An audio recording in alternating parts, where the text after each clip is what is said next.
तो दादा कहते थे एक दिन देखना टाइम आएगा जब यही लेबल को ढूंढते हुए लोग आएंगे. That's what we call a brand today. Family business की किटी जिस दिन टूटी फैमिली टूटी. परफ्यूम आप पहनते हैं एक मैसेज देने के लिए. Habibi, come to Dubai. Licence देखा अजमल. हाँ अजमल परफ्यूम. यस यल्ला लो. आपने कभी चेरी ब्लॉसम सुना है? Cherry blossom, polish to shine. वही मैं सोच रहा शू था. पॉलिश नहीं, शू पॉलिश नहीं. चेरी ब्लॉसम द फ्लावर जो जापान में उसका सीजन होता है. Cherry blossom in nature has no smell. अब परफ्यूमर ने सोचा कि अगर इसमें खुशबू होती तो कैसे होती. तो इस माइक में अगर खुशबू होती तो कैसी होती. परफ्यूम मेरे हिसाब से कम्युनिकेशन का भी हिस्सा. लेकिन बचपन में जब नोट्स एक साथ पड़े होते थे तो उसकी एक अलग खुशबू, एक अलग कहावत है ना, स्मेल ऑफ मनी. बहुत सारी चीजें ऑनलाइन लेनी समझ आती. परफ्यूम कैसे कोई ऑनलाइन ले सकता है. दुनिया की one of the popular fragrance cherry blossom है. पर क्या आपको ये पता है कि चेरी ब्लॉसम जो रियल में होता है उसकी कोई खुशबू नहीं होती. एक परफ्यूमर ने सिर्फ अपनी इमेजिनेशन से सोचा कि चेरी ब्लॉसम की खुशबू कैसी होनी चाहिए और उस काल्पनिक खुशबू से आज करोड़ों का बिजनेस चल रहा है. यही होता है मैजिक पॉडकास्ट का. कॉमन चीजों के पीछे अनकॉमन कहानियां मिलती हैं और आज हम डाइव करेंगे परफ्यूम्स की मिस्टीरियस दुनिया में. कैसे बनाया जाता है एक परफेक्ट परफ्यूम, अपने लिए सही फ्रेग्रेंस कैसे डिसाइड करें. क्या महंगे परफ्यूम और सस्ते परफ्यूम में सिर्फ ब्रांड का फर्क होता है. क्या अफोर्डेबल प्राइस पे पूरा दिन टिकने वाले परफ्यूम्स होते हैं. हमने ये भी जाना कि कैसे असम के एक सिंपल से किसान ने एक लग्जरी परफ्यूम एम्पायर क्रिएट किया और 75 साल पुराने इस फैमिली बिजनेस में अप्स एंड डाउन्स को कैसे हैंडल किया जाता है और कैसे 1 करोड़ से ज्यादा ट्रीज ये लोग मैनेज करते हैं. आज हमारे साथ है एक Indian origin global brand Ajmal perfumes के सीईओ मिस्टर अब्दुल्ला अजमल, जिनसे हमने जाने परफ्यूम इंडस्ट्री के बहुत इंटरेस्टिंग इनसाइट्स और कुछ ऐसे बिजनेस सीक्रेट्स जो शायद आपने पहले कभी सुने ना हो. एक क्वेश्चन जो India wants to know type question है, nation wants to know type nation wants to question. No. Yes. So ये बहुत बार डिस्कशन में होता है. Even while buying a perfume होता है, 4 लोग बैठे होते हैं और अगर परफ्यूम डिस्कशन में आता है तब भी ये सवाल आता है कि कोई परफ्यूम 2 घंटे टिकता है या 1 घंटे टिकता है और कोई परफ्यूम है जो पूरा दिन टिकता है. क्या डिफरेंस होता है. Is it price, is it raw material, how to find those perfumes जो पूरा दिन टिके. सो 2 पार्ट होता है इसमें. ओके. आज आई टेल यू जो इंटरनल चीज़ें हैं. The first, the most easiest thing to remember is concentration. The higher the concentration, आपकी fragrance की longevity उतनी होगी. Okay? तो cologne जो होता है वो 3% तक होता है. Deodorant भी समझ लीजिए 1.5-2% होता है. But deodorants last ज़्यादा करते हैं क्योंकि उसमें कुछ ऐसे components होते हैं, chemicals होते हैं that have a tendency to last longer. फिर आपका होता है for example just for easy references nowadays और बहुत सारे आ गए हैं, but let's say EDT, eau de toilette, उसमें ऑयल का concentration समझ लीजिए 8% तक होता है. वो आपकी लास्ट करेगी let's say 4 hours, 6 hours. फिर आता है eau de parfum. eau de parfum आपका होता है समझ लीजिए 15% concentration तक. That should last at least 10 hours.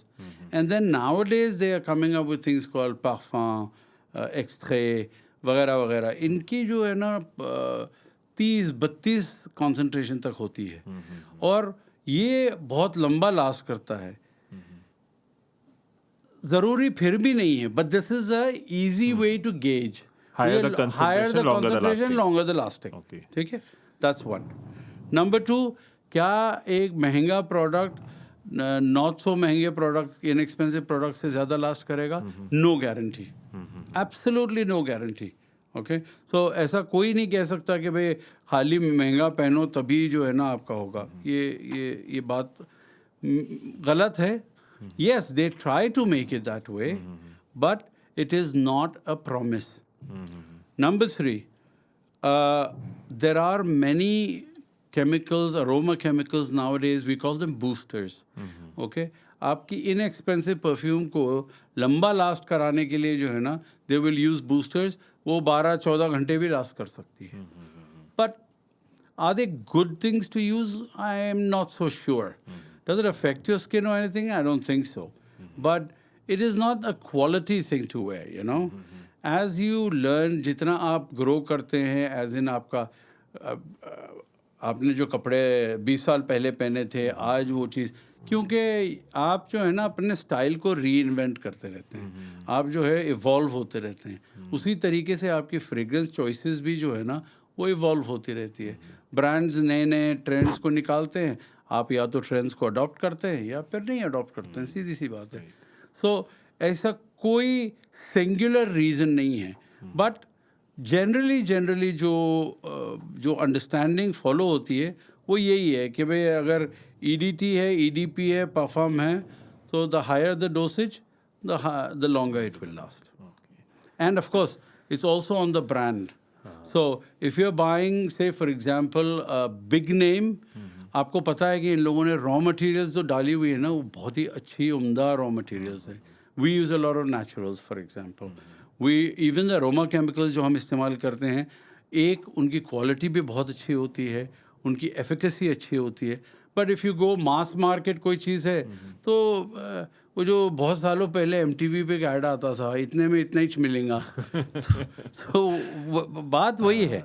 मेरे चाचा कहते थे चाय उतनी मीठी जितनी शक्कर डालोगे तो वो तो it is true as well कि महंगी चीज़ें टिपिकली आपको एक भरोसा होता है कि ये अच्छा होना चाहिए, लास्ट होना चाहिए, but it's no guarantee. But फिर क्या डिफरेंस क्या होता है 500 के परफ्यूम में और 50,000 के परफ्यूम में, क्या डिफरेंस होता है? डिफरेंस ये होना चाहिए कि आपको जो है ना 50,000 वाले को सवाल पूछना चाहिए कि ये 50,000 क्यों है, पहली बात। तो अगर वो आपको कन्विक्शन और कन्विंसिंग जवाब दे पाए, फॉर एग्जांपल हमारे पास है ऐसे प्रोडक्ट्स, तो उसमें जो रॉ मटेरियल इस्तेमाल होते हैं वो रेयर होते हैं, बहुत महंगे होते हैं। दैट्स व्हाई ऊद फ्रेग्रेंसेस, एक्चुअल ऊद फ्रेग्रेंसेस जो रियल ऊद है, फ्रैंकली स्पीकिंग दुनिया भर में ऊद का क्रेज चल रहा है, लेकिन उनमें से शायद 1% में एक्चुअल ऊद होता है। अदरवाइज वो नॉमेनक्लेचर और मार्केटिंग, हाँ हर जगह ऊद, ये ऊद वो ऊद एंड एवरीथिंग, 99% में ऊद होता ही नहीं है, एक्चुअल ऊद जो होता है। Because one it's expensive, second उसको कंट्रोल करना बड़ा मुश्किल होता है, उसका जो डोसेजिंग। तो आपको ब्रांड से सवाल ये पूछना होता है कि भाई इसमें है क्या ऐसा, सोने का बना है, इसमें हीरे जड़े हैं, क्यों? सो दैट्स व्हेन अगर अच्छा कोई सेल्स पर्सन है, उसको अच्छी सही ट्रेनिंग मिली है, फिर आपको बताएगा कि इसमें जो रोज़ है वो कहाँ से आया है और वो क्यों महंगा होता है। फॉर एग्जांपल सऊदी से there is a rose, one the most expensive rose जो आती है वो ताइफ से आती है। क्यों? बिकॉज एक ऐसे जगह से आती है जहाँ बहुत ही लिमिटेड उसकी प्रोडक्शन है, उसकी फ्रेग्रेंस क्वालिटी की लेवल ही कुछ और है। अनदर वन जो कन्नौज से आती है, अगेन बनती वो अलग बात है कि बिकती है 100 लीटर में, लेकिन बनती एक्चुअली 15 kg 20 kg बनती होगी।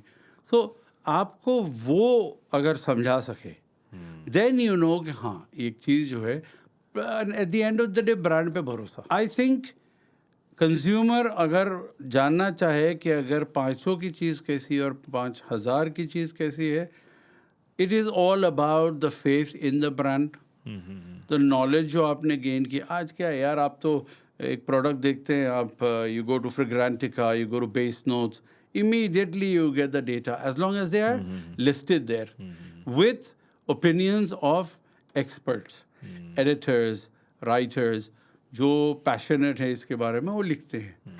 अच्छा, ये dedicated blogs हैं these are Fragrantica and Base Notes are two of the biggest in the world, और इसमें at least if you are a brand of repute आपकी presence वहाँ होनी चाहिए, तो उसमें आपको काफ़ी कुछ मिल जाता है, ऑथेंटिसिटी आ जाती है, because these people are far more knowledgeable. So वहाँ लोग ये सब चेक करते हैं। फिर बाद में आपने चलिए आपने बोल दिया यहाँ जो है ना मैंने ग्रास का रोज़ इस्तेमाल किया है, तो people are going and checking कि ये क्या चीज़ है। So it's how much knowledge you want to gain, and only that will determine कि भाई आपका जो प्राइस उसने बोला है जस्टिफाइबल है या सिर्फ किसी सेलिब्रिटी को लेके उसको एंडोर्स कराने के लिए लंबा खींच रहे हैं। So it all depends on that. आपके लिए रेगुलर बातें होंगी, रेगुलर नॉलेज होगी because you live it, but बाहरी दुनिया में मेरे जैसे लोगों के लिए बहुत कुछ नया है ये। फॉर एग्जांपल फ्रैग हेड होते, स्नीकर हेड मुझे पता था बिकॉज मैं हूँ, बट फ्रैग हेड मेरे लिए एक अच्छा, ये भी एक लोग होते हैं जो फ्रेगनेंसेस के अंदर होते हैं. Though my wife is into fragrances, तो मुझे थोड़ा बहुत idea, for example she loves ऊद, तो मुझे आइडिया था, लेकिन आई नेवर न्यू कि इसके ऊपर डेडिकेटेड ब्लॉग्स भी हैं.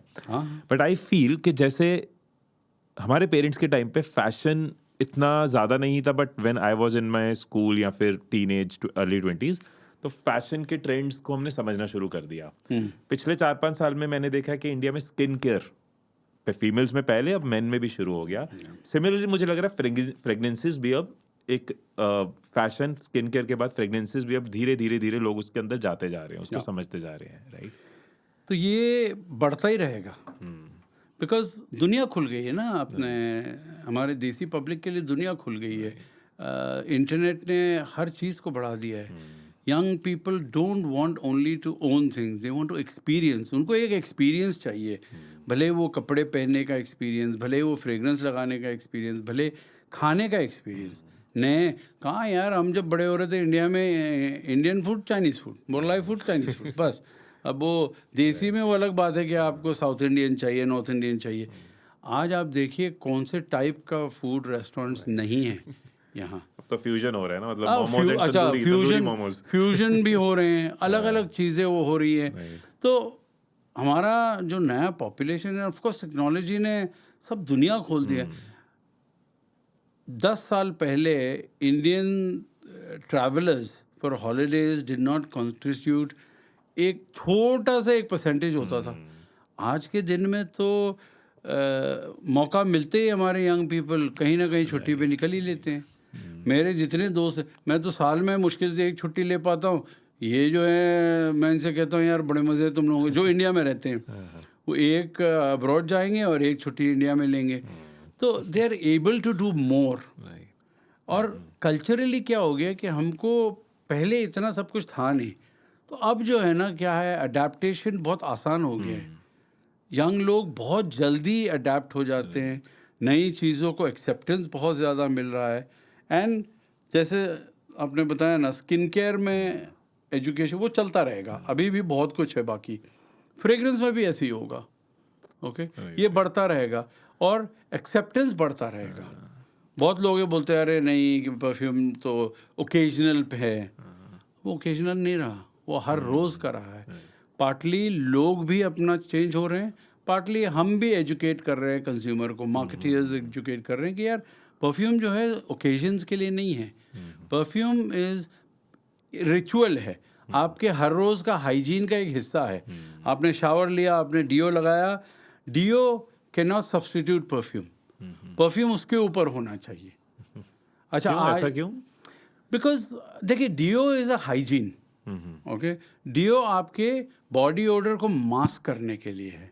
परफ्यूम आपके बॉडी ओडर को मास्क करने के लिए नहीं है. परफ्यूम आप पहनते हैं एक मैसेज देने के लिए. मैं तो काफ़ी टाइम कहता हूँ कि भाई परफ्यूम ठीक है, ब्यूटी इंडस्ट्री का एक हिस्सा है, बट परफ्यूम मेरे हिसाब से कम्युनिकेशन का भी हिस्सा है.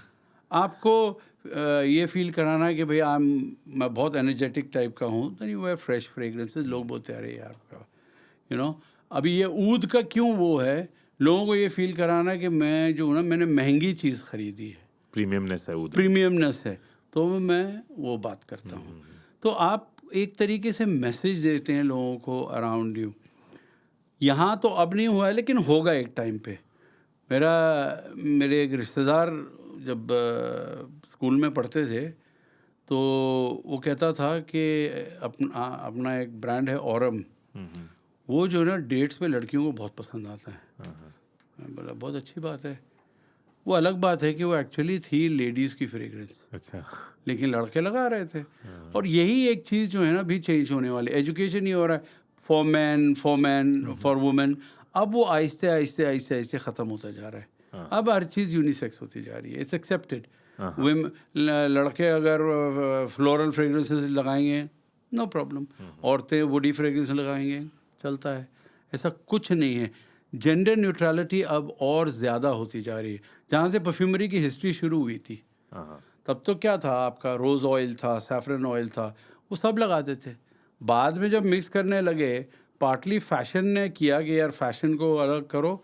कोको शनेल ने जो लेडीज़ को जिस तरीके से लास्ट 100 साल में ये सब आया ना, डिफरेंशिएशन।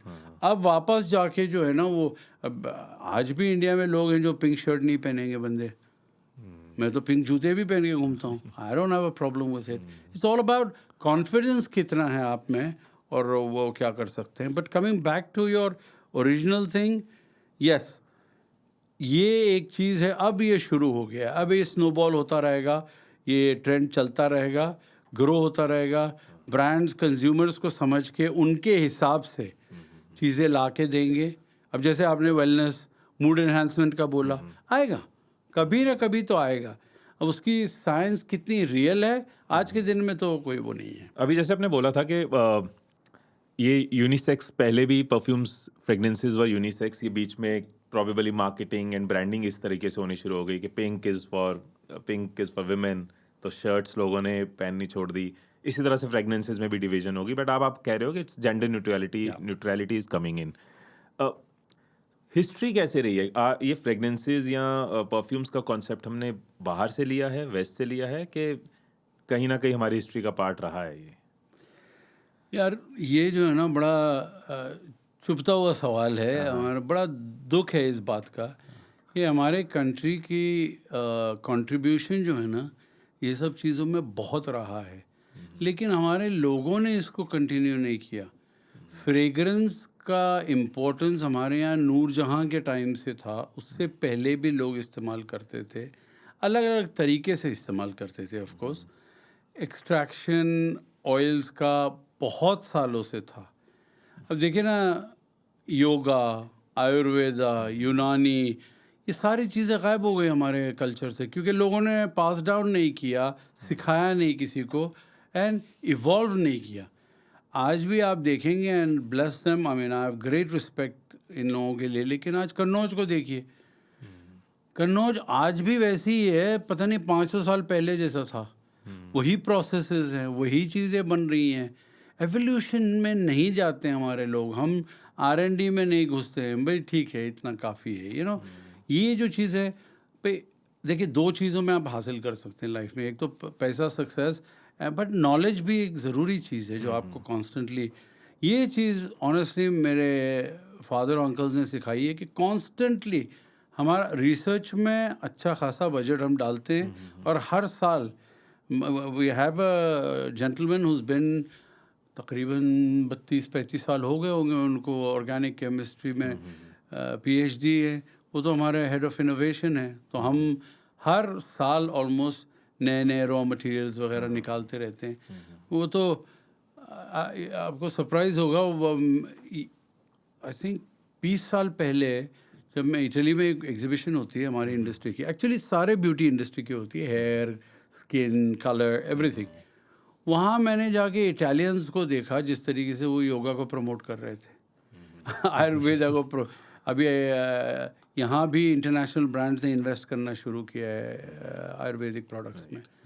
अभी आप जाके देख रहे हैं कि लोगों को वापस वो आ रहा है कि यार वो करना चाहिए हमको हमारी चीज़ को ही वापस गोरे आके ला के हमको दे रहे हैं तो हमको अभी अच्छी लग रही है। पर ऐसा नहीं होना चाहिए था। और ठीक है, जो हुआ सो हुआ। बट इंडिया ने हमारी इंडस्ट्री में बहुत इम्पोर्टेंट रोल प्ले किया है। इनफैक्ट सबसे पहले जो चीज़ें थी, काफ़ी ऑयल वो यहीं से जाती थी। सो या हिस्टोरिकली हमारा इस चीज़ के साथ में बहुत करीबी रिश्ता है। आई थिंक कोई चीज़ बाहर जाके वापस आती है ना, तब हम उसकी इंपॉर्टेंस समझते हैं। यही तो प्रॉब्लम है। जब कनाडा जाके हैरी बन जाता है और वापस गाँव आता है तो हैरी इंपॉर्टेंट हो जाता है। हाँ, हैरी इंपॉर्टेंट हो जाता है। वही बात वही है। ये अनफॉर्चुनेटली हमारा मेंटालिटी। लेकिन अगेन आई विल से, अब जेंजी जो है ना उसको बदल रहा है, वो एक्सेप्ट करने लगा है, एक नेशनल प्राइड आने लगा है। क्यों? क्योंकि हमको हमेशा पता था यार मेड इन इंडिया चीज़ है तो क्वालिटी इतनी अच्छी नहीं होगी। Yes, there was truth to it, आज भी है, क्योंकि वैल्यू कॉन्शियस है कंज्यूमर के पास उतने पैसे नहीं हैं। लेकिन ये चीज़ बदल रही है। आज इंडियन ब्रांड्स जो लॉन्च कर रहे हैं, चीज़ें अच्छे बेच रहे हैं और उस अलग अलग कैटेगरीज़ में एक्सटेंड कर रहे हैं। आप लास्ट कुछ सालों में देख लीजिए, फैशन में इतने सारे लेबल्स आ गए हैं और वेरी वेरी अफोर्डेबल लेबल्स, अच्छे प्रोडक्ट्स, इवन इन द क्या कहते हैं परफ्यूमरी में भी वो डाल रहे हैं कुछ चीज़ें, अच्छे प्रोडक्ट्स बन रहे हैं। I can tell you because of कुछ लोगों के साथ में हमने काम भी किया है, एक फैशन ब्रांड के साथ में हमने कोलैबोरेट भी किया है, बहुत अच्छा एक्सेप्टेंस था, आज भी ऑनलाइन बल्कि उसका एक्सेप्टेंस बहुत अच्छा है। सो चेंज हो रहा है और ये होता रहेगा, या more and more people will join the wagon. जब आप ऑनलाइन बोलते हो तो एक क्वेश्चन मेरे माइंड में आया था, आपसे पूछ लेता हूँ कि बहुत सारी चीज़ें ऑनलाइन लेनी समझ आती हैं, परफ्यूम कैसे कोई ऑनलाइन ले सकता है? तो मेरा एक लाइन है, मैं हमेशा अपने लोगों को बताऊँ, if you can't smell it you can't sell it. आपका सवाल बहुत जायज़ है, बिल्कुल सही है। तो ये हमारे इंडस्ट्री वालों का सबसे बड़ा चैलेंज था कि इस चीज़ को किस तरीके से वो किया जाए, क्या कहते हैं, सर्कमवेंट, सॉल्व किया जाए। ये प्रॉब्लम स्टेटमेंट है, ये कुछ एक चीज़ों से सॉल्व हुआ है। एक तो एजुकेशन से सॉल्व हुआ है, एक हुआ है कि प्रेजेंस सैम्पलिंग इतना ज़्यादा होने लगा, प्रेजेंस इतनी ज़्यादा। एक ज़माने में हार्डली 2 या 3 ही लोग थे जो इस इंडस्ट्री में थे। अभी मैं सिलेक्ट सिटी में चल के आया, उस दिन मैंने कम से कम नहीं तो नहीं 8 ब्यूटी स्टोर्स विद परफ्यूमरी, 8 से 10 देखें। सो इतना ज़्यादा अपॉर्चुनिटी हो गया लोगों को ट्रायल करने का कि वो करते हैं। कम्युनिकेशन बढ़ गया है, एजुकेशन इसके बारे में बढ़ गया है, and last but not least tactical कुछ चीज़ें आ गई। फॉर एग्जांपल ब्रांड्स जो है ना अब सैम्पलर ज़्यादा देते हैं। सो आप जाके ना एक 10 ml 5 ml का वो ख़रीद सकते हैं। वो आपको इतना पिंच नहीं करेगा, ठीक है, अगर गलत हो गया तो ज़्यादा से ज़्यादा किसी को दे देंगे, सही है ना। लेकिन अगर 100 ml का आपने ख़रीदा और इतना पैसे खर्च किए तो चुभेगा ये बात। ये जो है अब इंडस्ट्री का नेक्स्ट वो है। ब्लाइंड ट्रायल्स फिर भी इंडिया में बाहर से ज़्यादा होते हैं। ब्लाइंड ट्रायल्स मतलब लोग बगैर सिर्फ पढ़ के और उनको लगता है हाँ ये मुझे लगता है कि मुझे पसंद आ सकता है, तो ब्लाइंड ट्रायल्स फिर भी compare to let's say Europe, यहाँ अभी भी उससे ज़्यादा है। मतलब हम अभी भी एक दूसरे पे भरोसा करते हैं, यू नो। और ठीक है, थोड़ा सा पैसा चला जाता है, वी डोंट माइंड दैट, लेकिन एक चीज़ की अगर डिस्क्रिप्शन अच्छी रही है, मार्केटिंग अच्छी रही है, मार्केटिंग इज़ एक्सट्रीमली क्रिटिकल। आपकी रिलेटिविटी होनी चाहिए ना, क्या ये ब्रांड मेरे से बात कर रहा है या नहीं, क्या मैं एसोसिएट कर पा रहा हूँ या नहीं। वेरी इम्पोर्टेंट, क्या ये ब्रांड पे प्राइड है कि नहीं। आज मैं अपना लोगो बहुत ही फ़ख्र से अपने चेस्ट पे पहन के घूमता हूँ because I am proud of it. क्या मेरा कंज्यूमर वो प्राइड से वो करेगा या नहीं। और अल्टीमेट प्राइड की बात तो हम बात कर रहे थे उस दिन, मैं नाम नहीं लूँगा, एक ब्रांड का बहुत बड़ा हाई एंड लग्जरी ब्रांड है, एक बंदे ने उसके टैटूज़ बनाए हुए हैं अपने हाथ में और गर्दन पे। That is the ultimate. मतलब ब्रांड्स को तो इसको एम्बेसडर बना लेना चाहिए। Imagine that kind of adulation for the brand. मतलब दैट एक होता है कि आप ब्रांड की तारीफ करते हैं, एक होता है आपने उसको अपने जिस्म पे, बहुत बड़ी बात है ब्रांड के लिए। तो ये बहुत ज़रूरी है कि ब्रांड को आपके कंज्यूमर के साथ में जो है ना वो लेवल से बात करनी चाहिए। आज मैं आपके साथ में बात कर रहा हूँ, आपके व्यूअर्स सुनने वाले जो हैं वो आप पे भरोसा रखते हैं, तो ये भरोसा रखेंगे कि आप भी जिनको आपके साथ में बिठाएंगे वो भी मतलब सेम लेवल के रिस्पेक्ट वाले होंगे, so they can trust us. So that's the whole point eventually. और इस तरह का कोई भी ट्रस्ट ओवरनाइट नहीं बनता, इट्स ऑलवेज अ जर्नी जो बार बार हम जब परफॉर्म करते हैं, बार बार ऑनेस्टली लोगों के सामने आते हैं, B it a brand, B it a human, it is the journey. क्योंकि मैं हमेशा कहता हूँ कि कलाकारी नहीं कर सकते हम, एक्टिंग नज़र आ जाएगी आज नहीं तो कल, रियल होगा तो वो लॉन्ग टर्म रहेगा। Authenticity is the biggest thing. आज के दिन में कोई भी ब्रांड, कोई भी कमोडिटी, कोई भी चीज़ बगैर ऑथेंटिसिटी के नहीं चल सकती। वो ज़माना चला गया, वो 70s 80s वगैरह में चलता था कि आप कोई एक लाइफस्टाइल दिखा के आप कुछ भी बेच सकते थे। ऐसा नहीं होता आज के दिन में। और जैसा आपने बताया कंसिस्टेंसी होना ज़रूरी है। टुडे आज हम 74 साल के हो गए, नेक्स्ट ईयर इंशाल्लाह वी विल सेलिब्रेट 75 ईयर्स। सो जाहिर सी बात है यार, 74 साल कुछ तो सही किया होगा ना कि यहाँ तक आए भी हैं, बढ़े भी हैं। We are the only Emirati brand that is available duty frees में, वर्ल्ड ग्लोबल ड्यूटी फ्रीज में है, एयरलाइंस पे बिकती है, क्रूज शिप्स पे बिकती है। कोई और ये चीज़ को बोस्ट नहीं कर सकता। हमें बहुत फ़ख्र है इस बात का। दैट मीन्स कि हम वो कहते हैं ना यार कि आपको लोग जज करते हैं कि आपके आसपास कौन से लोग होते हैं। अगर आपके आसपास में लोग बहुत ही सक्सेसफुल होंगे, इंटेलिजेंट होंगे, तो लोग सोचेंगे यार ये भी कुछ लेवल के तो होंगे। उसी तरह अगर मेरे प्रोडक्ट्स अगर शेल्फ्स में हैं, शनेल, गुची, इनके साथ में, तो कस्टमर देखता भी है। हम लोग जब भी ट्रैवल करते हैं दूर खड़े रह के थोड़ी देर ऑब्जर्व करते हैं कि ड्यूटी फ्री में कैसे लोग रिएक्ट करते हैं। वो अभी एक इंटरनेशनल ब्रांड देख रहे हैं, फिर आएंगे आके ये टेस्ट करेंगे। अगर वो ख़रीदते हैं तो ठीक है, नहीं ख़रीदते तो मैं जाके बल्कि उनसे पूछता हूँ क्यों नहीं आपने ख़रीदा। कुछ बार होता है कि भाई नहीं, अपना चीज़ को सूट नहीं हुआ।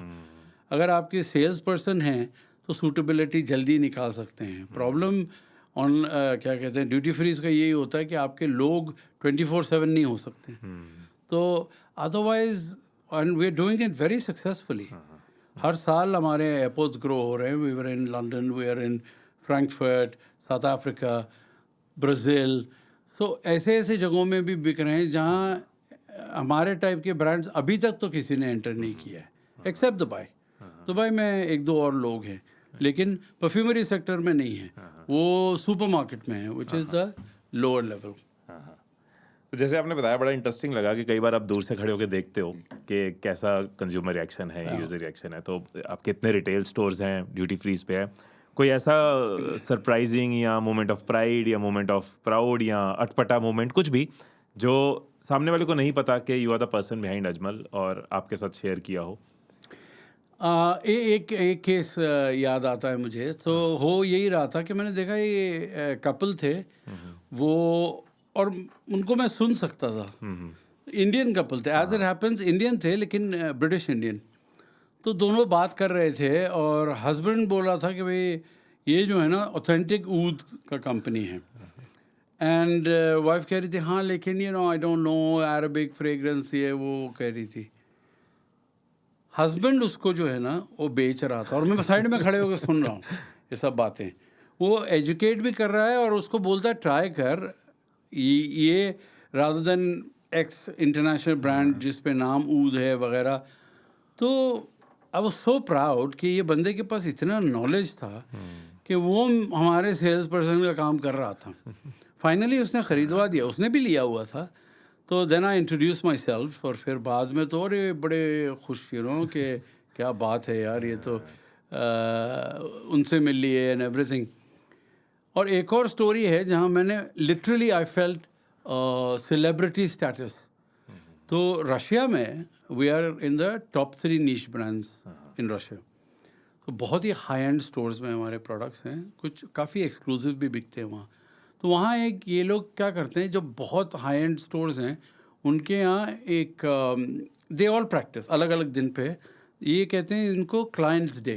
क्लाइंट्स डे मतलब इनके जो टॉप बायर्स होते हैं, beat but these are mostly beauty stores, department stores नहीं है, ब्यूटी स्टोर्स हैं।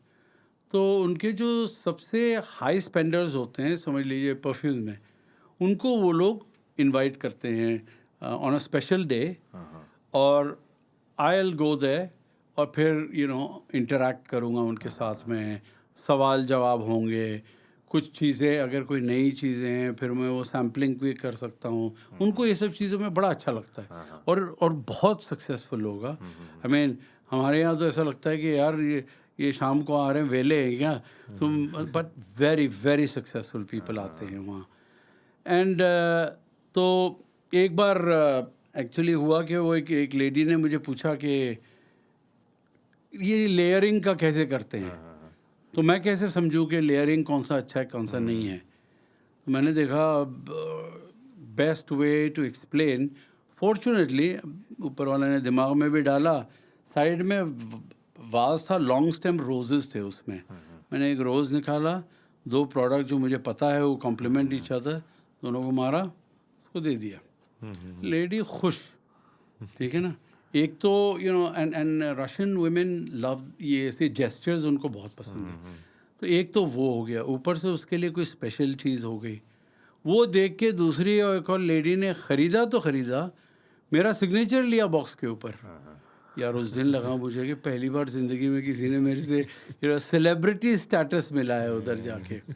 So very proud moments. और भी बहुत ऐसे सिचुएशंस हुए हैं जहाँ इमिग्रेशन में, अरे वो तो छोड़ो यार, पुलिस वालों ने मुझे टिकट नहीं दिया मेरा नाम देख के। हाँ बस वो जा रहे थे अभी दुबई में लेट नाइट जा रहे हैं, तो किसी वजह से चेकिंग चल रही है, may be because of drink driving वगैरह, तो लाइसेंसेस चेक कर रहे हैं। तो लाइसेंस पूछा, लाइसेंस देखा, अजमल, हाँ अजमल परफ्यूम, यस या लगो। इमिग्रेशन में हुआ है, पर इमिग्रेशन में थोड़ा सा एम्बैरेसिंग सिचुएशन होती है। तो जैसे ही देखते हैं, बहुत कम ही, अब तो Dubai immigration you don't need to smart gates, कभी अगर जाना होता है तो सीधा देखते हैं, फिर बोलते सैंपल कहाँ है। सो डैड एक्चुअली सैंपल लेके घूमना शुरू कर दिया है। या फिर वो एक कार्ड लेते हैं जिसमें वो सिग्नेचर करते हैं तो उनको डिस्काउंट मिलता है दुकानों में। So but it feels so good. और मतलब मैं ऊपर वाले के बाद में दादा इतना शुक्रगुजार हूँ कि एक नाम को इतना फेम मिला है कि लोग सिर्फ नाम से जी से। यूएई में मैं आपको बोलूँ, यूएई में ऐसा कोई अरब नहीं होगा लोकल जिसको अजमल का नाम नहीं पता होगा, और अगर नहीं पता होगा तो वो पूरी ज़िंदगी बाहर रहा है। That much faith I have अपने ब्रांड में, एंड अब ग्रो होता जा रहा है मोर एंड मोर। मैं तो अब लंदन में लोगों से कभी कभार मिलता हूँ तो वो लोग पूछते, Ajmal the perfume people, so and it makes me feel proud, you know. तो अच्छा, मोस्ट पीपल हमको अरब समझते हैं, तो बोलते भी हैं। उस दिन एक पॉलिटिशियन, इंडियन पॉलिटिशियन से मिला था बॉम्बे, दुबई में एक इवेंट था, तो वो कहती है, मैंने कुछ बोला तो कहती है, you speak Hindi? I said yes, I am from India. अच्छा, कहाँ से? मैंने कहा हम लोग आसाम से हैं। तो उन्होंने फिर जो ये अजमल, वो वहाँ वाले अजमल, मैंने कहा हाँ वो एक ही फैमिली हम। तो बहुत प्राइड से कहती है, फिर तो दूसरे क्यों ऐसे कर रहे हैं, आप इंडिया को ऐसे रिप्रेजेंट करिए। तो I am very proud to tell people that I am a proud Indian. दूसरा सवाल उनका था, पासपोर्ट कौन सा है? मैंने कहा अभी भी ब्लू है। तो we are very proud of our passport. So that continues, you know. I am very proud of the fact that we started off in India. अब हमारा स्टोरी ग्लोबल जा रहा है, नेक्स्ट जनरेशन और इसको बढ़ाएगा। इन नेक्स्ट 5 years में आप देखेंगे we should be in all the big department stores around the world, the big ones. छोटे छोटे जगहों में तो यार कोई भी बेच सकता है। Then you are not a brand, you are a commodity. आप ब्रांड तब बनते हैं जब आपके जो आजू बाजू में जो लोग होते हैं ना, वो भी उसी लेवल की बातें करें, वो लेवल की खेल खेलें। Then you know rules of the game and then you are getting into it, and that's what we are growing. Same thing what are we doing today India में। मैं चाहता हूँ कि लोग ब्रांड को सिर्फ एक्सेप्टेंस नहीं दें, उस फेथ के साथ में बढ़ेंगे। यार इनसे हम सीख भी सकते हैं, इसकी वैलिडिटी भी है, और एफिकेसी तो है ही है। वो तो प्रोडक्ट ट्राई करो तो आपको वैसे ही पता चल जाएगा। इन अ वे आई वांट टू से कि भाई we want to take the authoritative position, you know, so people will respect the words. यार ये बंदे ने बोला है या ये कंपनी के किसी स्पोक्स पर्सन ने बोला है, देन देयर इज कुछ वजन है इस बात में। राइट। या and one of the key question for today, sample कहाँ है? सैंपल अनूप से पूछना, उसने भूल गया है। ग्रेट। क्योंकि आप बैठे हो यहाँ पे तो आपकी एक्सपर्टीज का बेनिफिट लेते हैं, और अपनी क्यूरियोसिटी को और सॉल्व करना चाहूँगा, एंड व्यूअर्स की क्यूरियोसिटी भी होगी। हमने कभी समझने की कोशिश नहीं करी, बट क्यूरियोसिटी है। लेमैन की लैंग्वेज में अगर आप बता पाओ कि एक परफ्यूम बनता कैसे है, मतलब व्हाट गोज बिहाइंड। इतनी बड़ी इंडस्ट्री है तो बनाने का प्रोसेस क्या है? Best way to explain layman terms में आपने जैसा कहा ना, वो मैं हमेशा समझाता हूँ लोगों को। हमारा काम जो है ना, एग्जैक्टली खाना बनाने के जैसे है, ठीक है ना। आप कहते हैं कि भाई मुझे बटर चिकन चाहिए या मुझे एग्स बिरयानी बनानी है वगैरह। जो बनाने वाला है या वाली है उनको पता है कि ये चीज़ों का इंग्रेडिएंट्स है। रीजनली भी चेंज होता है, ऑब्वियसली वी ऑल नो। अब वो जो हैं क्या करते हैं, डिसाइड कर लेते हैं दिमाग में पहले। सो लेट्स से हम सबको अपनी माँओं के खाने बहुत पसंद आते हैं, उनको पता होता है कि भाई ऐसा जाना है। अब वो हो गई परफ्यूमर, ठीक है। ऑडियंस कौन है? आप हैं। तो परफ्यूमर का ऑडियंस वो हुआ जो मार्केटिंग वाले एक पर्सोनिफाई करते हैं। ये एक औरत है, एज ग्रुप ये है, उसका लाइफस्टाइल ऐसा है, काम करती है, ये टाइप के कपड़े पहनती है, उसका हॉबीज़ ये है, एंटरटेनमेंट के लिए करती है। ये आपने एक डेमोग्राफिक्स बना दिया। आपकी माँ तो आपके टेस्ट जानती है। अब परफ्यूमर ने कंज्यूमर को एक माइंड में ढांचा डाल लिया है। अब उसको उस चीज़ की नई चीज़ बनानी है। फिर क्या करते हैं, जैसे आपकी माँ ने देखा कि आपको कहीं और की बिरयानी पसंद है यार यहाँ की। अब वो परफ्यूमर देखता है कि कौन से प्रोडक्ट्स आजकल लेटेस्ट सक्सेस में हैं, क्या हम उस पर इंस्पिरेशन ले सकते हैं, क्या उसमें से क्या चीज़ है जो मैं उसके ऊपर काम कर सकता हूँ, ओके। और फिर उसको मोल्ड कर सकता हूँ। फिर होता है जो मेन पार्ट होता है, वो आपकी माँ का एक सीक्रेट एलिमेंट ज़रूर होगा जो दूसरी बिरयानी से उसको अलग बनाएगा। जो आप बोल सकते हैं, अभी आपने खुद खाई होगी हैदराबादी बिरयानी, हर जगह पे अलग होती है क्योंकि हर कोई अपना एक ट्विस्ट डालता है। तो परफ्यूमर्स का भी होता है दैट वो कई बार उनके कुछ एक फेवरेट रॉ मटेरियल्स होते हैं। मेरे चाचा के कुछ थे, 2-3 उनके थे ही जो हमेशा कहीं ना कहीं जाते ज़रूर थे, तो वो उसको ऐड करते हैं। फिर उसको इवैल्यूएट करने के लिए, क्योंकि देखिए परफ्यूमर ने खुद बनाया, उसको बुरा तो कभी नहीं लगेगा। सो मेकर एंड चेकर सेम नहीं होना चाहिए। फिर वो देते हैं इवैल्यूएटर को। इवैल्यूएटर क्योंकि वो बैकग्राउंड, आप इफ़ यू रिमेंबर मैंने कहा था बैकग्राउंड सेम आते हैं, परफ्यूमर ही सेम सीखते हैं, लेकिन इसको कमर्शियल में होता है, ये क्रिएटिव में। तो वो सूंघ के बताते हैं कि भाई मेरे ब्रीफ के हिसाब से ये फिट नहीं हो रहा, तो वो दोनों झगड़े करते हैं। फिर जो है जब इवैल्यूएटर को लगता है कि नहीं अब ठीक है, फिर वो क्लाइंट के पास ले जाते हैं। एंड दैट्स द सर्कल, जिस तरीके से आपका पूरा प्रोडक्ट बन के आता है। और जैसे एक रेसिपी में एक चीज़ ज़्यादा हो जाए, कम हो जाए, तो पूरा एंड रिजल्ट चेंज हो जाता है। इसी तरह से balance has to be there. आपको बैलेंस रखना पड़ता है। या फिर आप एक चीज़ को आप पुश करना है। फॉर एग्जांपल इंडिया में बेस्ट एग्जांपल, आप एक जगह पे बिरयानी खाएंगे so delicate pulao type, and then south में कुछ कंट्रीज में खाएंगे, मतलब हर जगह से पानी निकल जाएगा, इतनी मिर्चें होती हैं उसमें।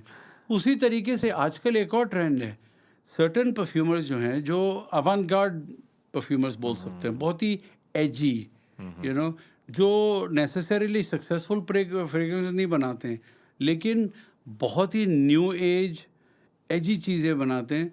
वो अब नया ट्रेंड है कि कोई एक एलिमेंट को लेते हैं और उसको एकदम पुश करते हैं। उसका डाउनसाइड ये होता है कि वो बहुत पोलराइजिंग होता है, या तो लोगों को पसंद आएगा या वो पसंद नहीं आएगा।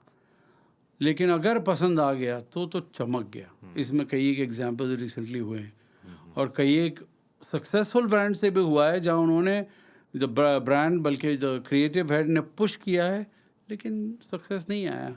उनको लगा कि भाई ये जो है ये हम रिक्रिएट हिस्ट्री कर सकते हैं। सो जैसे आपने बात करी थी इंग्रेडिएंट्स होते हैं एक डिश के, और बहुत अच्छी एनालॉजी दी आपने फूड की, बड़ा इजीली समझ आ गया। तो रॉ मटेरियल्स क्या रहते हैं, मतलब it is like, so I understand बहुत सारे रॉ मटेरियल्स होंगे, तो एक आंसर में आप वो कैसे बताओगे, बट इंग्रेडिएंट्स को कैसे हम वहाँ, उस एनालॉजी को वहाँ कैसे लेके जा सकते हैं? इंग्रेडिएंट क्या क्या होते हैं? तो basically oils I would say would constitute 95-98% of raw materials. बस एक्सट्रैक्शन का प्रोसेस अलग होता है, किसी के प्लांट से आता है, किसी के लीव से आता है, किसी के रूट से भी आता है। तो आपके मतलब depending on what product it is. अब तो फ्रूट के भी एक्सट्रैक्ट्स आने लगे हैं बहुत सारे। और ऐसा भी है कि आई गिव एन एग्जांपल, आपने कभी चेरी ब्लॉसम सुना है? नॉट द वही मैं सोच रहा था। शू पॉलिश नहीं, चेरी ब्लॉसम द फ्लावर्स जो जापान में उसका सीजन होता है। चेरी ब्लॉसम के कई एक सक्सेसफुल फ्रेग्रेंसेस हैं और ब्रांड्स के, स्पेशली बॉडी बाथ वगैरह टाइप के फ्रेगरेंसेस हैं. Cherry blossom in nature has no smell, okay. But अब परफ्यूमर ने सोचा कि अगर इसमें खुशबू होती तो कैसे होती. तो अब उसको काल्पनिक तरीके से उसको खुशबू बनाते हैं और ये बहुत सक्सेसफुल है इस चीज़ की. दूसरी एक और चीज़ है, आप एक गुलाब को सूंघते हैं लेकिन उसका ऑयल सूंघेंगे, आप बोलेंगे यार ये तो बिल्कुल ही मैच नहीं कर रहा है, ये मतलब ये हो नहीं सकता. बट रियलिटी ये है कि कोई भी प्रोडक्ट से जब उसका एसेंस निकालते हैं तो उसका एसेंस चेंज होता ही होता है. अब टेक्नोलॉजी ऐसी आ गई है कि वो they call it head space. So for example एक फूल को रखा, उसके ऊपर एक बेल जार टाइप का होता है, it comes and it gets the exact smell of that rose. तो वो एक अलग रॉ मटेरियल हो गया बाय इटसेल्फ. तो सुना तो ये भी है, but I don't know how true it is कि one of the brands has captured the smell of the moon. अब यार मून में स्मेल होता भी है या नहीं किसको मालूम है. It's a candle brand actually, जिन्होंने कहा है कि भाई we have captured the smell of the moon. Who knows honestly. बढ़िया, अच्छा था चेरी ब्लॉसम. मतलब मैं भी आगे से सोचूंगा इस माइक में अगर खुशबू होती तो कैसी होती. बिल्कुल. And I will tell you there will be people जिसको आप और ब्रांड लोग तो ऐसे ऐसे ब्रीफ्स देते हैं, मतलब you will be shocked. I mean कुछ ऐसे ऐसे ब्रीफ्स भी है जो मैं ऐसे पॉडकास्ट में बोल भी नहीं सकता. I'm getting You it. know, one part of the brief was blood, the smell of blood, and then there was another part which I'm not going to name. So ऐसे ऐसे पागलों जैसे वो भी होते हैं. एक ब्रीफ था जब एक टाइम पे when I was studying in UK, Financial Times was at its peak, especially उस वक्त तो इंटरनेट वगैरह नहीं होता था. तो जब हम ट्यूब में ट्रैवल करते थे तो सब, और I used to go, I was in East London, central London जाना होता था, तो I had to change in Bank station, basically उधर का जो इकोनॉमिक जोन. तो वहाँ जो है ना सारे बैंकर्स उस ट्रेन में होते थे, सब सूट, और सबके हाथ में फाइनेंशियल टाइम्स. एक ब्रांड ने एक्चुअली फाइनेंशियल टाइम्स का वो खुशबू, उसकी पेपर की एक खुशबू होती है. You know it has a very unique colour, like a brownish beige colour, and it has a peculiar smell to it. उस वक्त एक ब्रांड ने, जिनको मतलब ऐसे लोगों के साथ में थोड़ा सा रिलेट करना था, asked the perfumery company to add the note of Financial Times. So, well, product चली नहीं, वो अलग बात है, लेकिन लोग कहते हैं, ये सब कहते हैं. मैंने एक रशियन के लिए एक प्रोडक्ट क्रिएट किया था स्पेशली, नॉट ऑन पे, because the guy was a very very wealthy oligarch, और मतलब हमारे ब्रांड का आर्डेंट लवर. तो मैं जब गया था वन ऑफ माय ट्रिप्स, तो उससे मुलाकात हुई काफ़ी देर, और एक खाने पे ले गया, ये किया वो किया उसने. फिर मैंने देखा यार इतनी खातिरदारी की, कुछ तो हमारा भी बनता है, कुछ करना चाहिए. तो मैंने उसको पूछा, तो मुझे सिर्फ 3 या 4 ऐसी चीज़ें बता दे जो तेरी पैशन है. तो उसने कहा वाइन, सिगार, गन्स, मोटरसाइकिल्स. सिर्फ इस ब्रीफ के ऊपर मैंने उसको एक फ्रेगरेंस बना के दी, एंड ही आज भी वो इस्तेमाल करता है. तो हम लोग भी तो करते हैं ना, जैसे सेलिब्रिटीज़ के लिए भी करते हैं, रॉयल्टीज़ के लिए तो हमेशा करते ही हैं. हम रॉयल्टीज़ के लिए रेगुलरली काम करते हैं. बिस्पोक फ्रेगरेंसेस, ये ऐसी सर्विसेज हैं जो बहुत ज़्यादा हम टॉम नहीं करते हैं इसके बारे में, क्योंकि it takes a lot of effort, and obviously it's not commercial, you know, but you charge, but it's not commercial. 6 महीने से 18 महीने लगते हैं बनाने में. काफ़ी टाइम कंज्यूमर को खुद पता नहीं होता एक्चुअली क्या चाहिए उनको, तो बहुत वो होना पड़ता है. सो बट कुछ जगहों में बड़ा आसान होता है. Consumer is very educated. Arab consumers any other consumer से फ्रेगरेंस में नॉलेजेबल हैं. वो परफ्यूम्स 12 साल 10 साल की उम्र से लगाना शुरू कर देते हैं. बल्कि हमारे पास एक रेंज है किड्स फ्रेगरेंसेस का, जो अच्छा अब चल रहा है. स्पेशली आई थिंक ये गल्फ कंट्रीज़ में बहुत, गल्फ कंट्रीज़ में भी है, और अब तो बड़े बड़े ब्रांड्स भी लॉन्च कर रहे हैं. Not so successful, because I think उनकी प्राइसिंग स्ट्रैटेजीज अभी तक सही नहीं है इन माय ओपिनियन. बट वो कर रहे हैं ताकि एक नया यंगर जनरेशन को पहले से ही अपनी तरफ लाया जाए. बट हर जगह हो रहा है, और यहाँ भी होगा. आई बिलीव यहाँ भी होगा, बिकॉज पेरेंट्स ऑल्सो, अब मेरी बेटी स्कूल भी जाती है परफ्यूम लगा के, वो तो कभी मतलब हो ही नहीं सकता, डे ऑफ पे भी होगा, उसका अपना छोटा सा कलेक्शन है, तो वो शौक उधर उधर के कल्चर में है. There is a big thing about that.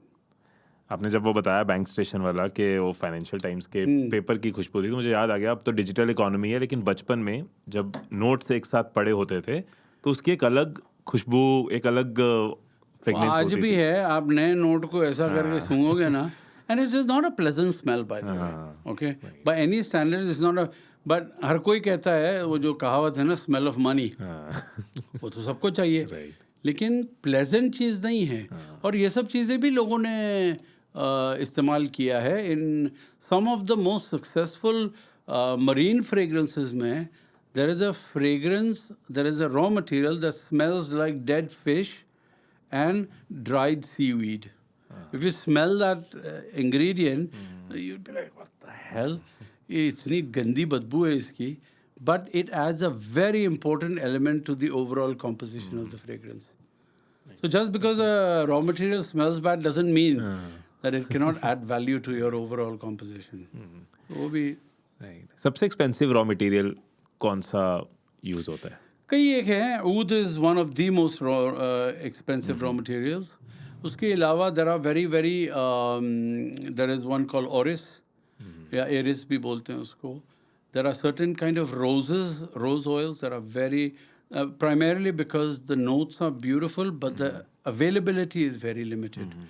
There is of course India is very famous for its jasmine, South India mostly Madurai, Chennai, that side. Lekin there is a quality of jasmine that comes from the south of France, again limited hone ki wajah se very expensive. So there are such things. There are some materials जो उसका क्या करते हैं कि आप जो है ना मल्टीपल डिस्टिलेशन कर सकते हैं.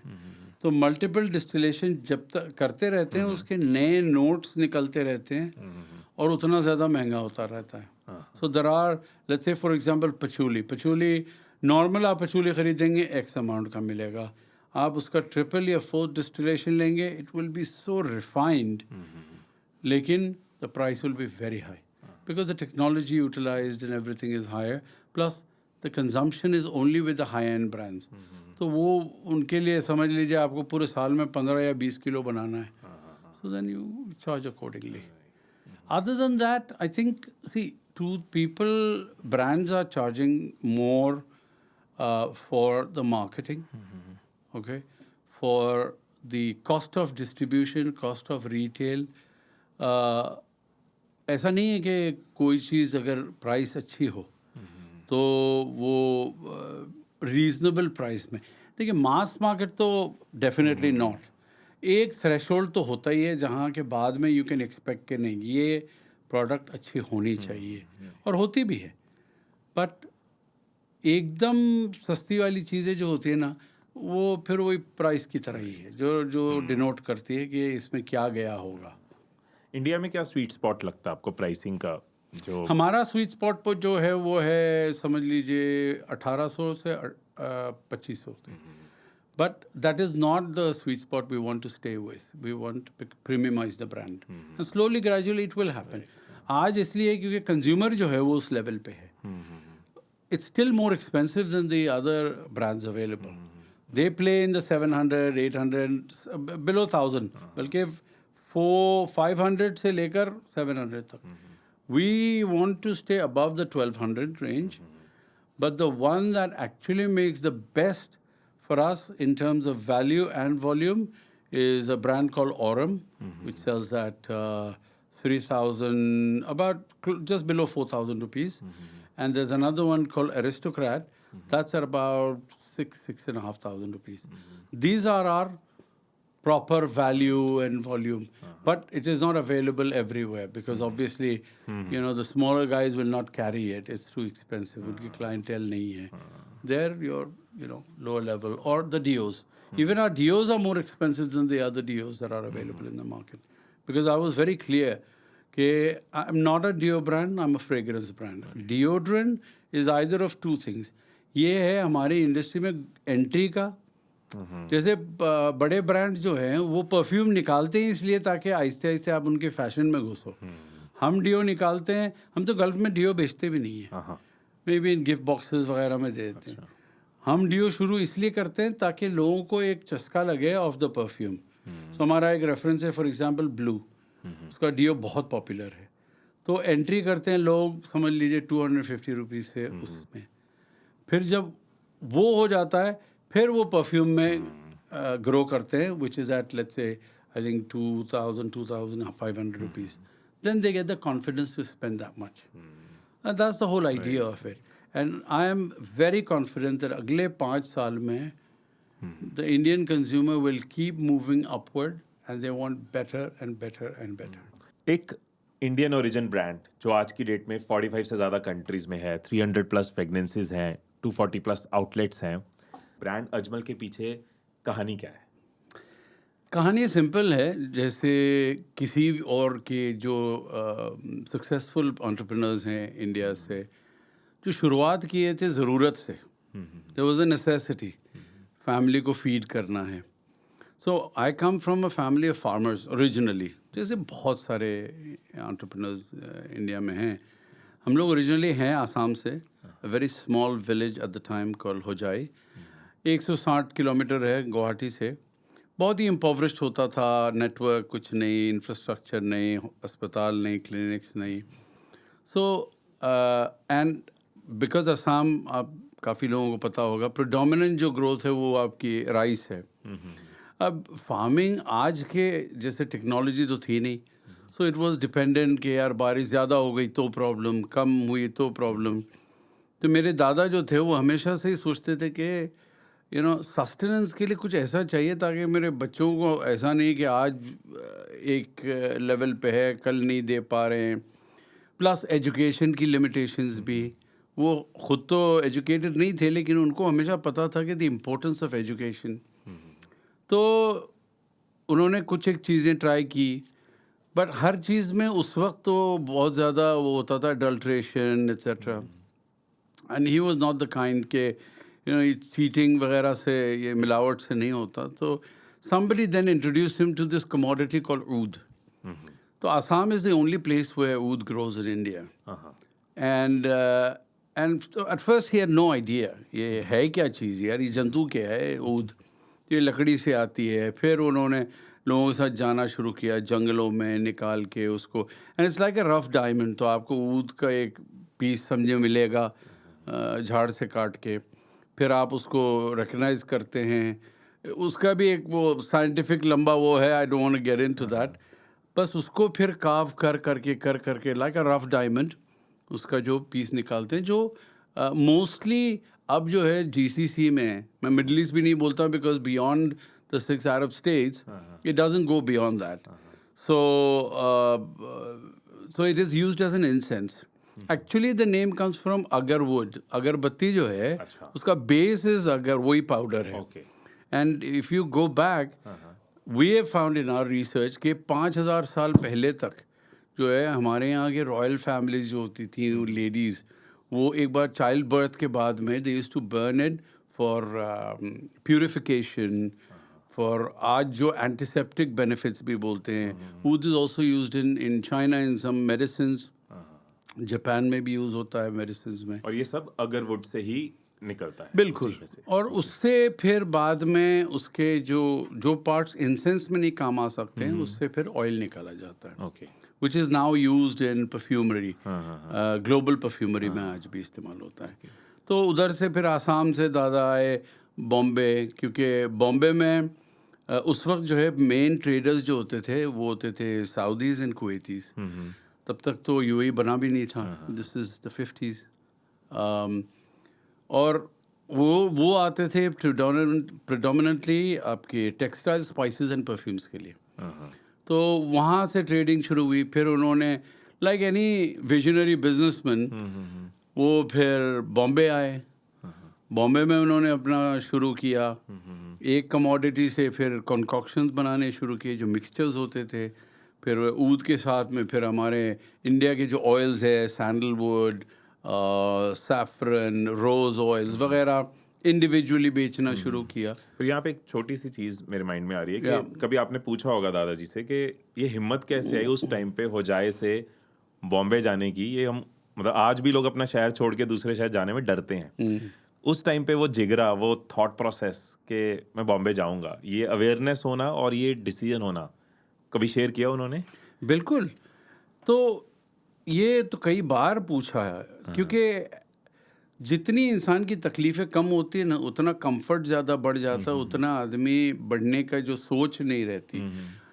आई थिंक जैसे हर कोई, I am sure, I know your speaker and your motivational speaker, your trainer, आपको पता है कि आप हमेशा लोगों को कहते हैं कि भाई डर की तरफ जाओ थोड़ा सा, बिकॉज विजन और आपकी एम्बिशन को डर होना ज़रूरी है। कुदरती डर एक ये भी होता है कि आपके पास जो है ना, हर वक्त ये नहीं पता कि कल मैं क्या कर सकता हूँ। और एक होता है आजकल के जैसे यंग जेंजी है, स्टार्टअप्स, सक्सेस चाहिए, पैसे चाहिए, इंजॉयमेंट चाहिए, एक्सपीरियंसेस चाहिए। उस वक्त तो सिर्फ एक चीज़ थी, डेस्परेशन एंड डर।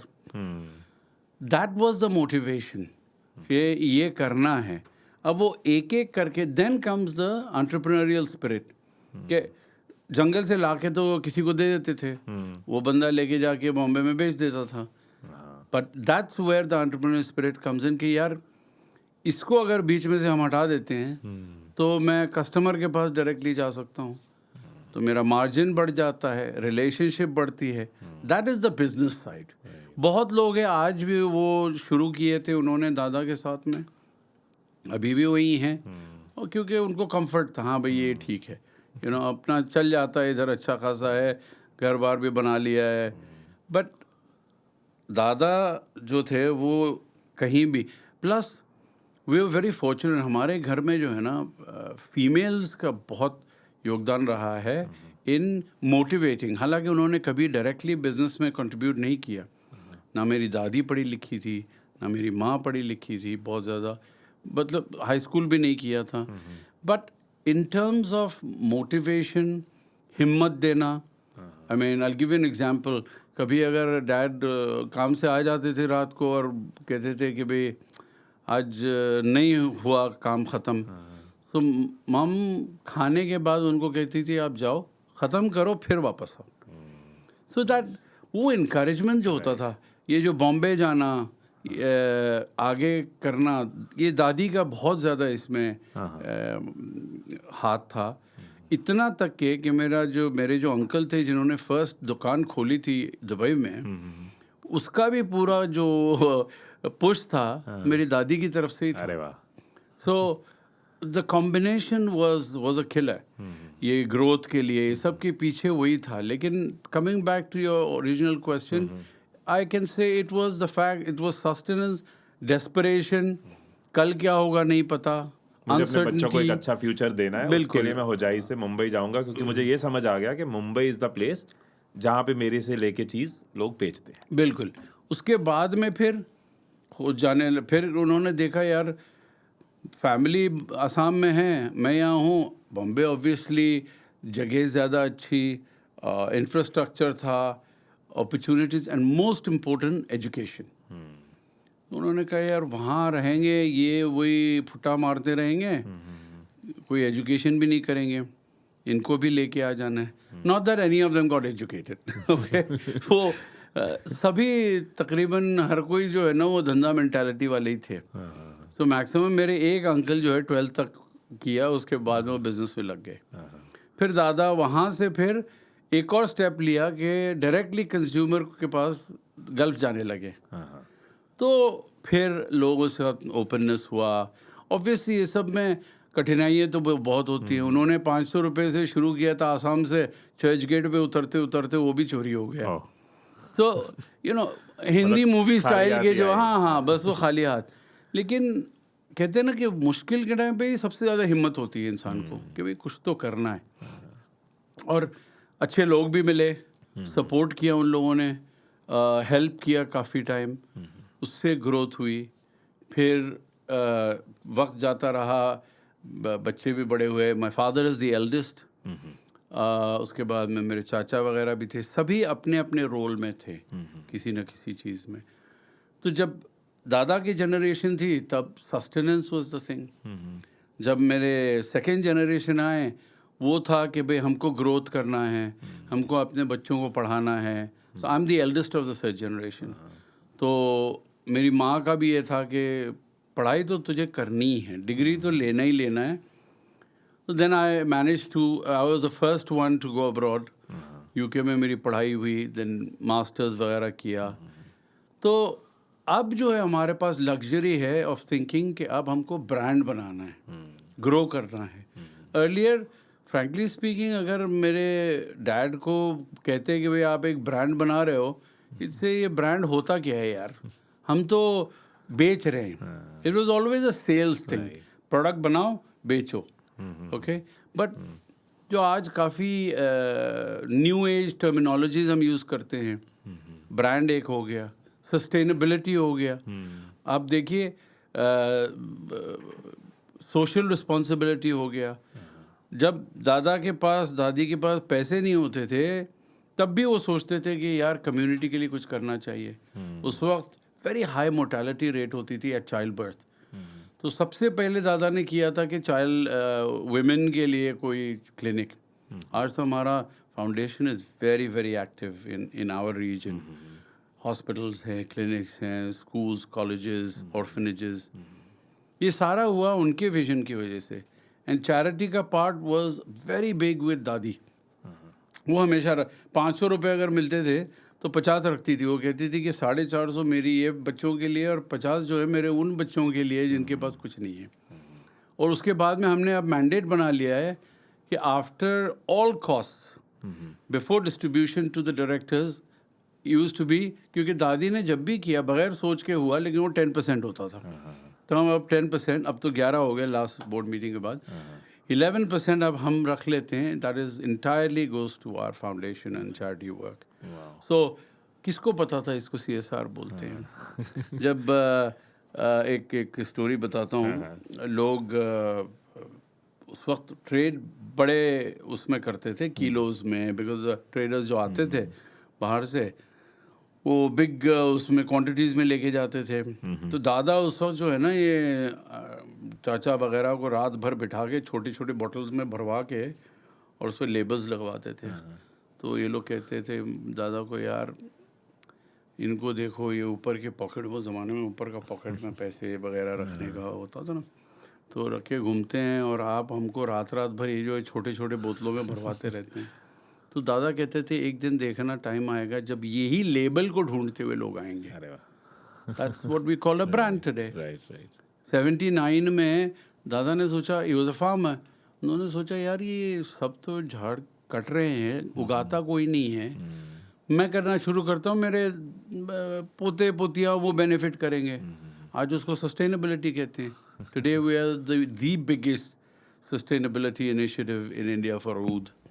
We represent our organization and the industry even up to the UN level. कैसे, मतलब how you call yourself biggest in oud sustainability? Because of the number of plantations that we have.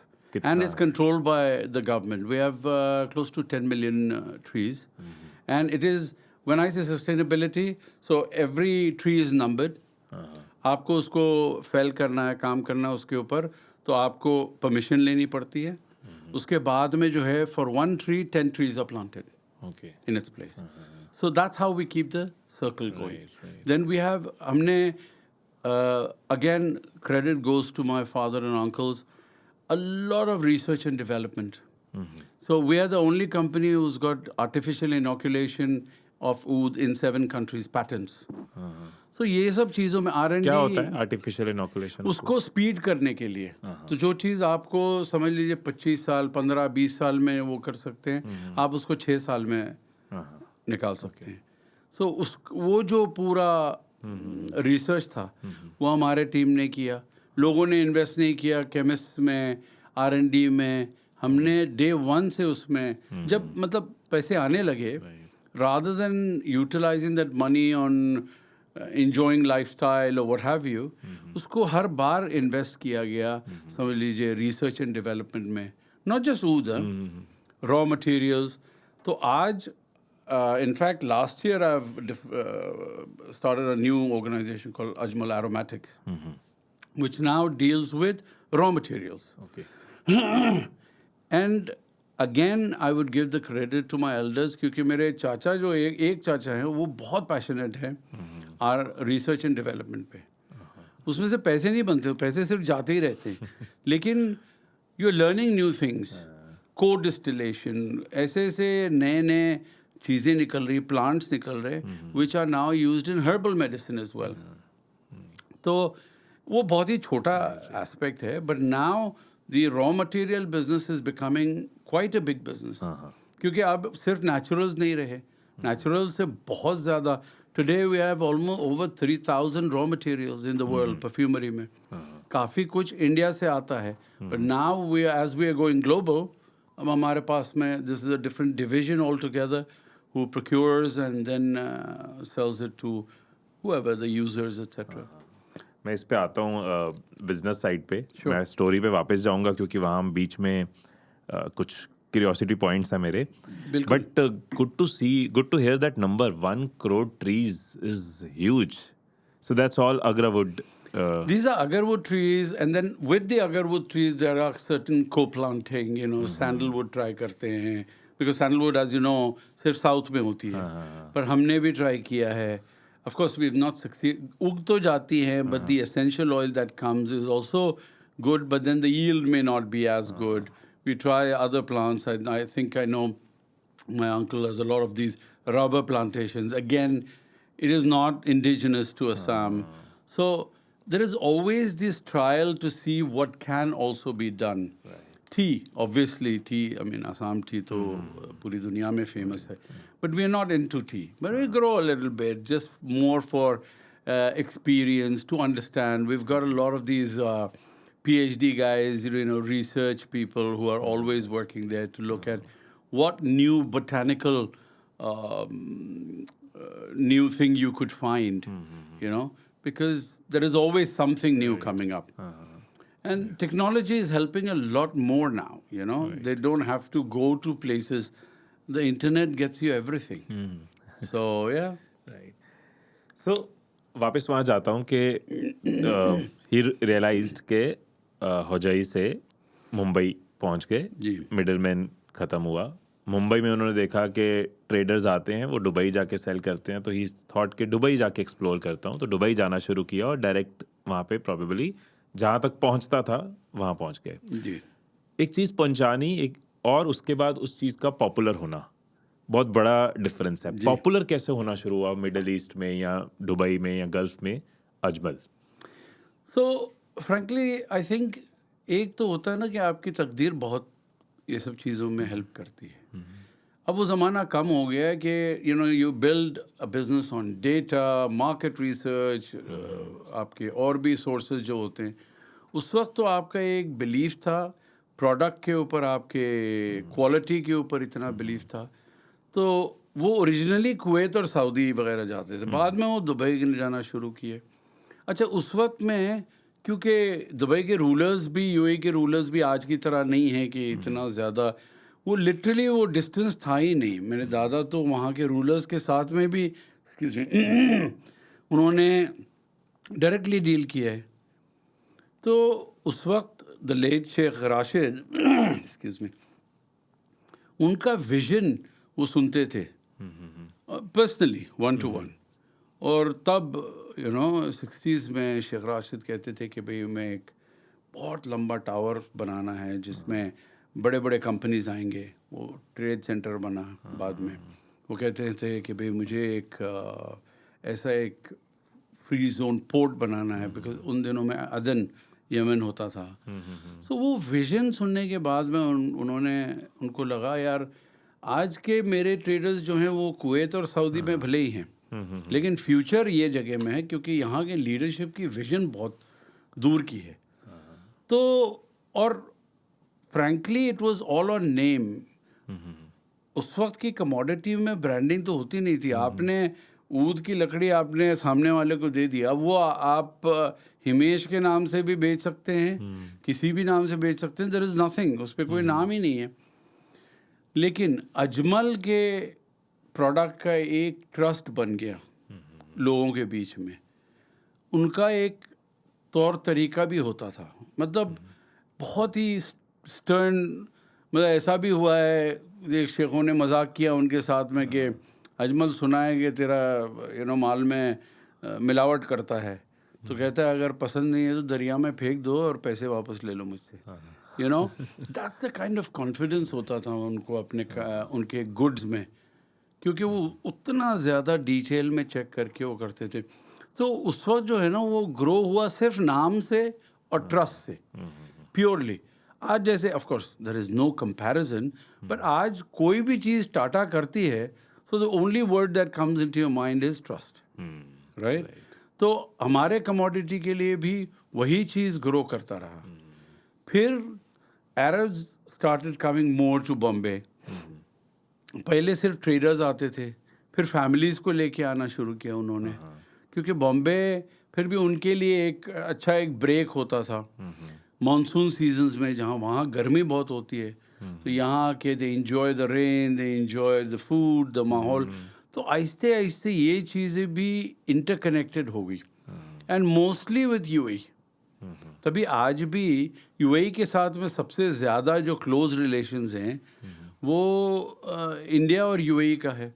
आप expat population को भी देख लीजिए, Indians contribute और constitute more than 50% of the expat population Asian expat population in UAE. So it has now become both ways, And what started as just a name of trust, then it started growing, and over the years, alhamdulillah, I can say we are a brand. Then, of course, now we have the luxury of taking it outside the GCC. We are going, we are growing. अब हमारे vision और aspirations बढ़ गए हैं, बहुत ज़्यादा बढ़ गए हैं। And जहाँ से आपने शुरू किया था कि एक Indian brand going global, and that is truly, truly my vision. कि I want to be that first Indian.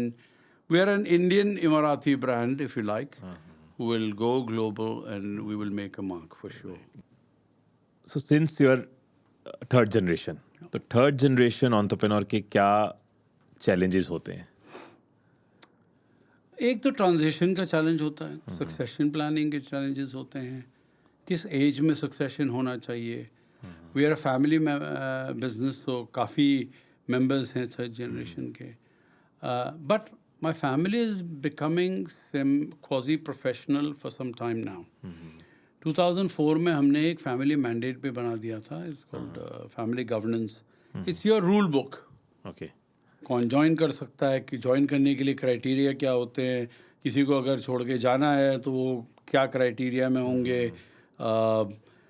Share holdings, inheritance, everything, सब कुछ डिफाइन जो जनरली लोगों के फैमिली बिजनेसेस में इश्यूज होते हैं उनको आपने पहले ही। 70% फैमिली बिजनेसेस थर्ड जनरेशन में टूट जाते हैं। तो मैं गया था एक फैमिली बिजनेस कोर्स करने 2001 में, वापस आके मैंने प्रेजेंट किया बोर्ड को। 2004 में हमने पहला वाला वो किया था, मैनुअल बनाया था। फिर अब हम हर 5 साल में, because things are changing so fast, अब थर्ड जनरेशन CEO आया है पहली बार, तो बहुत चेंजेस हो गए। आज 9-10 फैमिली मेम्बर्स हैं बिजनेस में, ठीक है, अलग अलग चीज़ें हैं लेकिन है तो बिजनेस में। तो rules will have to be greater. Each individual family has their own issues as well. So उसको तोड़ना पड़ता है इस तरीके से कि आप खुदा ना करे, अगर आपका इंटरनल कुछ इशू होता है तो मेन बिजनेस को अफेक्ट नहीं होना चाहिए। मेरे एक प्रोफेसर ने, मुझे आज भी याद है, उसने एक चीज़ बोला था, पहला लाइन उसने कहा था, फैमिली बिजनेसेस और नॉर्मल लोगों का फ़र्क ये है कि नॉर्मल लोग वो अपना अपना लाइफ चलाते हैं, उनकी फैमिली चलती रहती है, ओके, रिलेशंस चलते रहते हैं। फैमिली बिजनेस की किटी जिस दिन टूटी, फैमिली टूट गई। सो इट इज़ इम्पेरेटिव कि आपको जो है ना फैमिली एंड बिजनेस को बहुत केयरफुली चलाना पड़ता है। सो अभी तक तो बहुत अच्छे से चला है। Now the new generation also is, in fact the way I became CEO was also a funny story. It wasn't even an agenda on the board. अच्छा। मेरे एक कज़न ने out of the blue between two agendas I think break ले रहे थे, उसने कहा कि यार हमारे बीच में, I mean I been in the business 28 years now, उन्होंने कहा एक बंदा है विच वी फील के वे was not got his due, and I thought he was referring to somebody else. He named me. Next thing you know, next day vote without agenda, I'm CEO. और मैंने कहा यार कोई मतलब mental तैयारी भी नहीं है. But then 2 साल मैंने डैड को शैडो किया, who was the CEO and chairman and still chairman, and only in December I've become full-fledged CEO. So succession planning is tough. Now our thing is going to be, how do we move from the old method of working, who was used to growing at a certain pace, which they believe, ठीक है यार इतना है, खुश रहो, etc., versus third generation who wants speed, who wants space, I want growth, they were happy with percentage growth, I want X growth. Okay? यार आज के दिन में लोग 2x, 3x, 4x की बातें कर रहे हैं, आप 15% पे रह रहे हैं. So nothing wrong with it. Okay, there is no right or wrong as long as you don't take crazy risk. These are things that are mindsets. There are cultural mindsets. There is a difference between they would think loyalty equals competency, whereas we know that is different. I would rather have somebody who will be with me for 3 years or 5 years, give brilliant results, and go somewhere else. And that's why my new team I'm hiring, all young people at the top, young people and people who have come from at least 3 से 4 companies में उनको काम किया हुआ होना चाहिए, diverse, because then they bring in a lot of expertise and they bring in a lot of new ideas.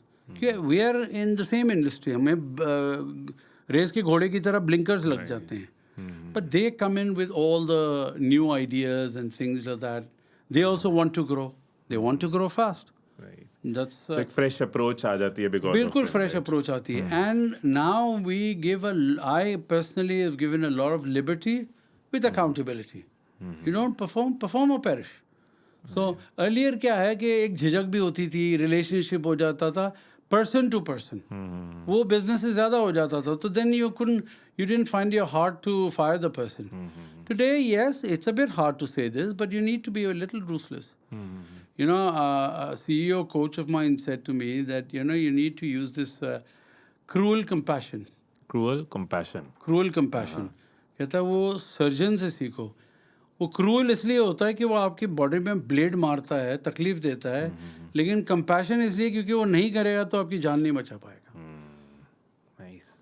Cruel compassion. Cruel compassion. So that is something that I truly believe.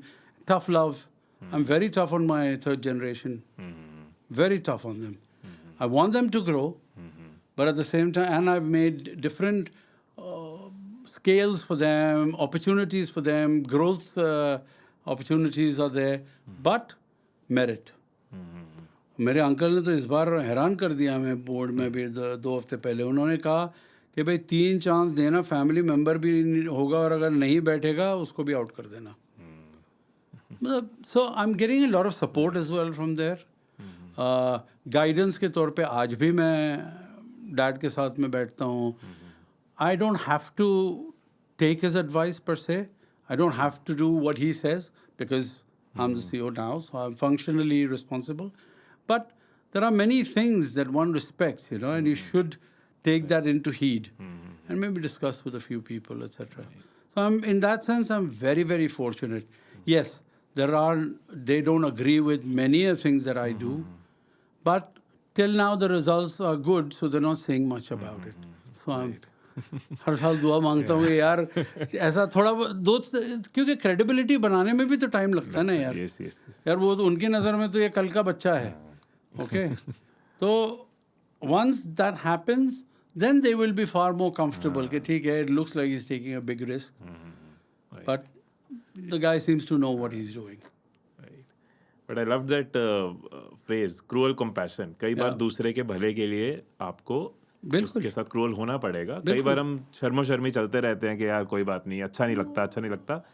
अपना नुकसान तो कर रहे हैं, दूसरे का भी कर रहे होते हैं। मुरव्वत में हमारा culture is like that, right. हमने वही सीखा है।